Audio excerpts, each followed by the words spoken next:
السلام عليكم ورحمة الله. هلا يمين بالله انك وحشتني، اقسم بالله لك وحشة عظيمة. ما وحشتك؟ ما وحشك الاستديو؟ ايش الاخبار، العلوم، الدنيا، الاهل والاخوان؟ تكفى تطمني عنهم تحت في التعليقات. ايش شفت ايش ما شفت؟ شفت لعبة الحبار الكوري؟ يمين بالله حريقة. توصل الحلقة السادسة. الله يخليك سيب بلاش نتكلم عنه. العذر منك، انا تحمست شوية، لكن الزبدة ايش بتسوي مع خويك ذا؟ ترى قسما بالله ابثرني، يمين بالله. الحين وصلنا مرحلة جديدة، ما عاد صار يتكلم معايا الا انجليزي، واذا رديت عليه بالعربي يعصب ويتفلت. شوفوا دق، اذا رديت عليه بالعربي يتفلت علي. قال لك عشان اتعود.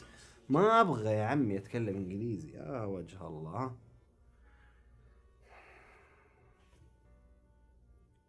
ارحب. Hey bro, how are you? Have you arrived to the studio already? I'm on my way. I'm a couple of blocks away. يا Great.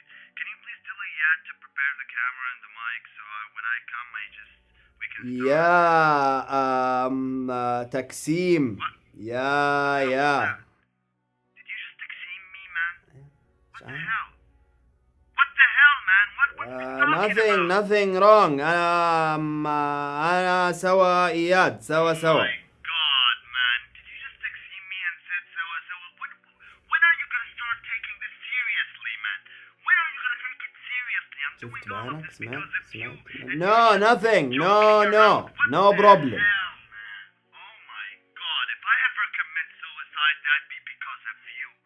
يقعد Pulling my hair away because of you. There's nothing that makes يا sense to you اوكي. here. هاستا لا فيستا What the hell, بيبي. man? شفت هذا الموال ولا يتكلم ولا كلمة عربي، وانا المشكلة فاهم يا خوي، اقسم بالله فاهم كل شيء قاعد يقوله، بس ماني قادر اتكلم، ما اعرف اعبر، ما اعرف اختار الكلمات واعبر صح. تراني اتفرج افلام من وانت وياه تلعبون في الشارع بزورة وانا اتفرج افلام. شفتني يوم قلت استا لا فيستا؟ ترى هذا ترمينيتر الثاني. يا وجه الله.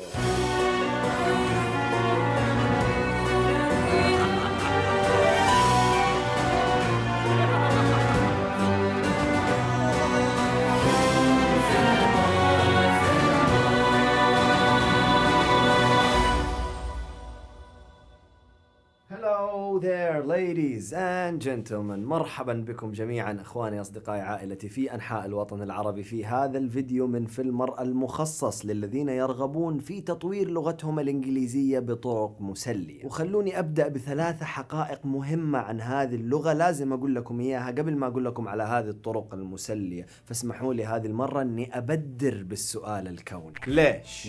ليش؟ ايوه فعلا ليش؟ لانها لغة التواصل الرسمية الاولى بين شعوب هذا الكوكب. اللغة العربية أصعب لغة في العالم، على عيني وراسي، والدي شاعر والعربية عشقي، لكن يؤسفني إني أقول لك إنه الإنجليزية في هذا العصر أهم. يا أخي لغة الضاد يا أخي يكفيك، حرف ما تلاقي منه في أي مكان في الدنيا غير عنده. عارف والله، بس مو غلط إنه جنبها تتعلم حروف الخواجات، مكر مفر مقبل مدبر، معا كجلمود صخر حطه السيل من علي. غيره عندنا المتنبي، والله عارف، أحمد شوقي حبيبه غالي، ميحد حمد. أقسم بالله أعرف لغة القرآن، وموقن تماما إنه من أعظم نعم الله علينا كعرب إننا انولدنا بيها، بليغة عميقة موسيقية.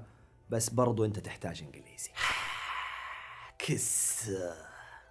شفت؟ أتعبك لغات. اتفقت شعوب العالم كلها إنهم يتعلموا اللغة الإنجليزية كلغة ثانية ويتواصلوا بها فيما بينهم. أهم الصحف والقنوات والمواقع بالإنجليزي، أكثر من 55% من المحتوى أونلاين على الإنترنت باللغة الإنجليزية. تعرف كم نسبة المحتوى باللغة العربية؟ 2 إلى 4% فقط. أكثر من 80% من الأفلام والمسلسلات والمحتوى المرئي في العالم ناطق باللغة الإنجليزية. طبعا الحمد لله على نعمة الترجمة، بس هل انت متخيل قد ايش قاعد يضيع منك فوق وانت عينك مسجونة في ال2 سنتيمتر حقة الترجمة اللي اسفل الشاشة؟ هل تخيلت حجم الفرص والوظائف والبشر اللي ممكن يضيعوا منك وما تقدر تتواصل معاهم بس عشانك تفقد اهم اداة تواصل لفظي على هذا الكوكب؟ والخوذ مالت طربا من فعل هذا الرجل فولولت وولولت ولي يا ويللي. نجي للحقيقة الثانية يا صديقي اللي احتاج أحتاجك تؤمن فيها. اللغة الإنجليزية ما هي كتاب تقرأه أو مادة تتعلمها في المدرسة. أنت تتكلم عن أسلوب حياة تفضل تتعلمه ويكبر معاك إلى أن تموت. الأفريج تايم إنك تتعلم الإنجليزية أو أي لغة في العالم هو من سنة إلى سنتين وأحيانا إلى 3 حسب اجتهادك وحسب صعوبة اللغة. عشان كذا إحنا هنا ما إحنا جايين نقول لك كيف تحفظ أو نخليك تقرأ اللغة الإنجليزية. لا، أنا أبغى أتبع معاك سياسة إغراق. أبغاك تملي حياتك إنجليزي، تغرق نفسك لغة إنجليزية في كل مكان حولك عشان تقدر تتقنها في أسرع وقت ممكن وبطرق مسلية. قل لي كيف. قل لي كيف. أوكي، قال كيف. عن طريق 3 مصادر ترفيه رئيسية هي أصلا موجودة في حياتك بشكل يومي: الإنترنت والسوشيال ميديا، الموسيقى والأغاني، والمحتوى المرئي اللي هو أفلام ومسلسلات وفيديوهات يوتيوب. بس قبل لا أستعرض كل مصدر من هذه المصادر وأقول لك الطرق اللي تقدر ترسل وتستقبل فيها اللغة من خلاله، خليني أشاركك هذه الحقيقة المرة. هات أنا معاك يا خيي على الحلوة والمرة. الاستقبال في اللغة دايما أسهل من الإرسال. إنك تسمع أو تقرأ سهل، بس إنك ترسل يعني تتكلم أو تكتب هنا الصعوبة. وخليني أشاركك الحقيقة المرة، وهي إنك حتغلط. نعم، حتغلط وحتكلج وحتلخبط وحيحشوك وحيضحكوا عليك، لكن كل اللي عليك تسويه إنك تتجاهلهم، لأنه لازم تغلط، لازم. ومن الأفضل إنك تغلط دحين أحسن ما تغلط وإنت عمرك 30 ولا 40 ولا 50، أو إنك تفضل طول عمرك ما تغلط وينتهي فيك الحال جاهل ذو لغة واحدة مغيب عن العالم. يا ابني سوداوي هذا خويك، أقسم بالله. معليش، هذه هي الحقيقة، بس أنا عشاني صاحبك ما حتركك لوحدك وحاعطيك سلاح رائع حيساعدك وإنت تغرق في هذه ال3 مصادر، ألا وهو جوجل ترانزليت. بليز. لا. بليز.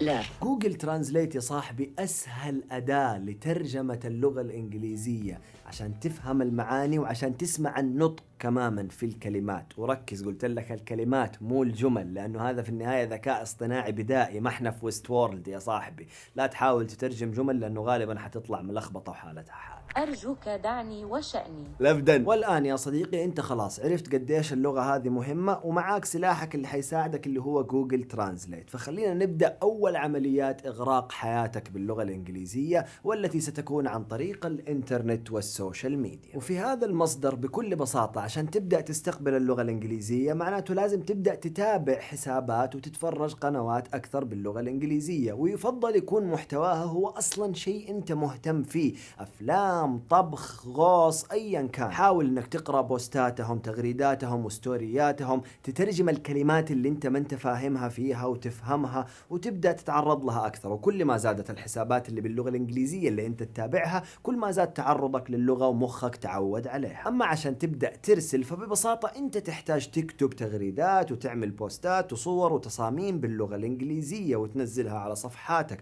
عشان تبدأ تتعود على الكتابة ويتعود مخك وتتعود يدك على الكيبورد. من الممكن في البداية يكون صعب، بس ما هي مشكلة. حاول حتى على الأقل تضيف كلمات إنجليزية في محتواك باللغة العربية. طبعا لا حكيك على كمية الهراء والتعليقات اللي حتجيك. خف علينا يا برنس ويليام، أنا ما يرفع ضغطي إلا اللي يحس بنفسه كول ويحط كلام إنجليزي وسط العربي. إيش ما في أي اعتزاز، لا بعروبة ولا بوطنية. إيش فيني قلبت عرابي؟ خليهم كلها 2 3 وإنت حتصير تتحدث الإنجليزية بطلاقة وهو قاعد زي ما هو يكتب نفس التعليقات، ووقتها حترد عليه تقول له You talking to me? نيجي لثاني عملية إغراق ألا وهي بالموسيقى. وهنا اسمح لي يا صديقي إنه أتفق معاك اتفاق ممكن يكون مؤلم شوية، معلش.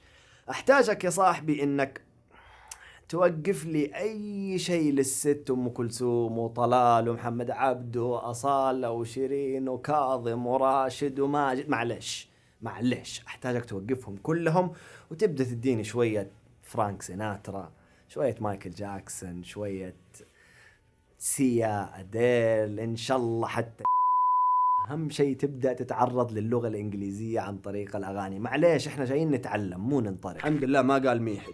لا تذكرني بحبك يا ضناتي. الأغاني من أهم الأدوات اللي طورت لغتي الإنجليزية أنا شخصيا، والسبب إنه بعد عملية استقبالها عملية الإرسال جدا مسلية. كل اللي عليك تسويه بعد ما تعجبك أغنية أصلا وتكون موسيقية وتسليك، تاخذ اسمها وتحطه في يوتيوب وتكتب جنبه كلمة ليركس عشان يطلع لك فيديو فيه كلمات الأغنية، فتقوم تقرأ الكلمات، تترجمها، تفهم معانيها، تحفظها، وتبدأ تغني معاهم يا صاحبي. جو جو جو الشبردي جو شاري الشبردي. لا الشبردي ايش يا حبيبي؟ انا قايل لك اكتب كلمة ليركس جنب اسم الاغنية عشان يطلع لك فيديو فيه الكلمات وتقرا بعينك مكتوب It's your birthday. دوب لسه يقول عادي نغلط، ما المفروض نتنمر على بعض. الاغاني تخلي اذنك تاخذ على الجرامر، تتعلم كلمات جديدة، تتعلم كيفية نطقها بالاكسنت السليم، ناهيك طبعا عن كمية الكلمات العامية اللي عمرك ما حتقرأها في الكتب. صدقني لو من جد أخذت كم أغنية كذا تعجبك وحفظت كلماتها وبدأت تغنيها معاهم في السيارة، في البيت، في الجيم، والله حتتطور لغتك الإنجليزية بشكل سريع وحتتحول من الشبردي إلى It's your moment. This is it. As big as you're gonna get, so enjoy it.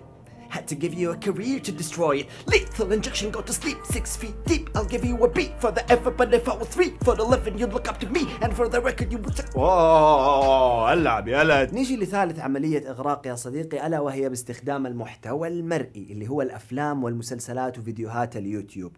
وهنا أيضا أحتاجك تقلل أي محتوى غير ناطق باللغة الإنجليزية، ياباني، تركي، كوري، هندي. عبي حياتك أفلام ومسلسلات ناطقة باللغة الإنجليزية. هدفنا إننا نصل لمرحلة إنك ما تحتاج تقرأ فيها ترجمة وتبدأ تمتع عينك بالصور والفريمات. بس طبعا هذه مرحلة متقدمة، وعشان نبدأ لازم نتفرج بترجمة. وخليني هنا أشاركك معلومة سعيدة. لا عاد تكفى، خليها بائسة. ليش سعيدة واحنا في البؤس هذا كله من بداية الفيديو؟ انت باستقبالك للمحتوى المرئي المترجم لا اراديا اذنك قاعدة تسمع الكلمات وعينك قاعدة تشوف المعاني، فعقلك لا اراديا بيربط هذا في هذا. عشان كذا لما تتكلم مع احد بالانجليزي في الحياة تحس انك فاهم كل شيء قاعد يقوله، بس ما انت عارف تعبر، لانه انت اوريدي عقلك اللاواعي ربط كثير من الاصوات مع كثير من المعاني، وهذا شيء يصير رباني الحمد لله انت مالك فيه. فعملية الاستقبال سهلة، لكن عملية الارسال باستخدام المحتوى المرئي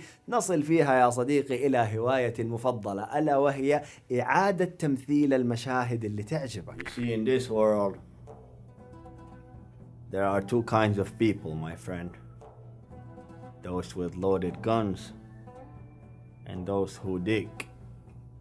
You dig. تختار مشهد قصير عجبك جدا تكتبه أو تنزل النص حقه من النت وتبدأ تقرأه وتردده وتحفظه وتمثله بنفس اللغة الأصلية اللي سمعتها فيه، واستمتع يا صديقي وانت تقوم بهذا التمرين. سويه مع نفسك أو حتى شاركه مع الناس، بس لو تبى تشاركه مع الناس سيبك من تعليقات الناس والهراء حقهم. صدقني انت ما عندك وقت لهذا الهراء، انت شغال الآن شغوف وتبغى تطور نفسك. مثل، نزل مشاهد واستمتع، مثل مع نفسك، مع أصحابك، أو حتى مع صديقي الأوحد المفضل اللي هو المراية. على فكرة المراية هي إحدى بوابات التعرف على ذاتك، لازم دائما تمثل معاها وتتكلم معاها. أتجنن، لا مكان للعاقلين في أحس إني بدأت الزبدة يعني. مثل، ضبط نفسك ضبط نفسك. That's the real magic of the movies. في النهاية يا أصدقائي خلونا نلخص الكلام الكثير هذا كله في نقاط سريعة. إحنا اليوم تعلمنا أن اللغة الإنجليزية مهمة جدا لأنها لغة التواصل الأولى بين شعوب الكوكب، وعرفنا كمان أنها ما هي كتاب أو مادة تدرسها وتتخرج، هي أسلوب حياة يكبر معاك. وعرفنا ثالث شيء أنه لازم تغلط عشان تتعلم اللغة، لازم تغلط كثير عشان تصير متقن. واتفقنا أيضا أنه جوجل ترانزليت هي أداة مهمة جدا حتساعدك لاستقبال اللغة وإرسالها عن طريق 3 مصادر. تكلمنا عن الانترنت والسوشيال ميديا، الأغاني والموسيقى، والمحتوى المرئي اللي هو الأفلام والمسلسلات والفيديوهات. ختاما يا صديقي، تخيل اللغة العربية ببلاغتها وجمالها يتحدثها الكوكب أكمل، وتصير هي لغة التواصل الأولى بين الشعوب. خيال رائع صح؟ ما عمرنا حنوصل ولو جلسنا منغلقين على نفسنا وإحنا الوحيدين اللي نتكلمها. لازم نبدأ نتعلم أدوات التواصل الأخرى بين الشعوب. إذا كنت تتابعنا وإنت أصلا متمكن في اللغة الإنجليزية، شاركنا الأساليب والطرق اللي فادتك تحت في التعليقات، وشارك هذا الفيديو مع الأصدقاء اللي ممكن يحتاجوا، وسبسكرايب حيسهل تواصلنا، لايك لو أعجبك الفيديو. والقناة هذه فيها مراجعات، توب تنات، وجماجم مخرجين، ومحتوى مختص بالأفلام والمسلسلات والسينما كثير جدا، تقدروا تروحوا تبحروا فيه. ودائما أستلا فيستا بيبي.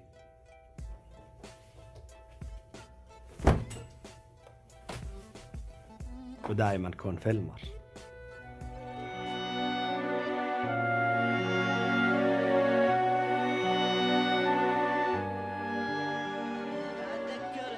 بحبك يا غناتي، ولا تذكرني بماضيك الجميل، في صدى ذكراك باقى تزر حياتي، مستحيل احب غيرك مستحيل.